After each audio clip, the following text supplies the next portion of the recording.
En ce temps-là, quand Jésus apprit l'arrestation de Jean le Baptiste, il se retira en Galilée.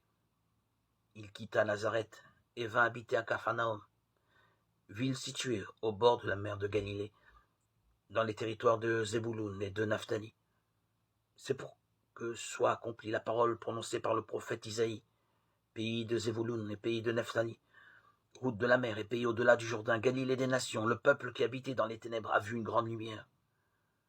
Sur ceux qui habitaient dans le pays et l'ombre de la mort, une lumière s'est levée. À partir de ce moment, Jésus commença à proclamer: Convertissez-vous, car le royaume des cieux est tout proche. Jésus parcourait toute la Galilée, il enseignait dans leurs synagogues, proclamait l'évangile du royaume, guérissait toute maladie et toute infirmité dans le peuple.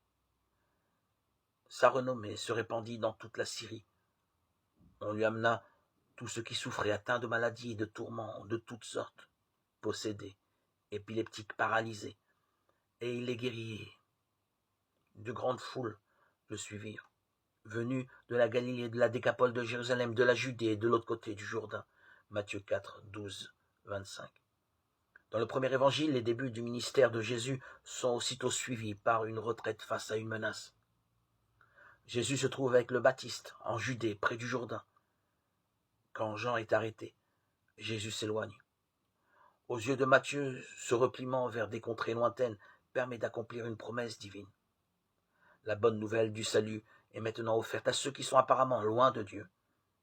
Il s'agit de ceux qui habitent des lieux reculés, mais également ceux dont l'existence est amoindrie, les malades physiques, psychiques, et ceux que la bonne société relègue à la marge. À ce passage, il faut y porter un message d'espérance et accomplir des actes de service. Bien plus, c'est là où nous retrouverons Dieu, parce qu'en son Fils, il a épousé la condition humaine jusqu'en ses bas-fonds. Il est compréhensible que le passage se termine en évoquant l'universalité de l'appel de Dieu par son Christ.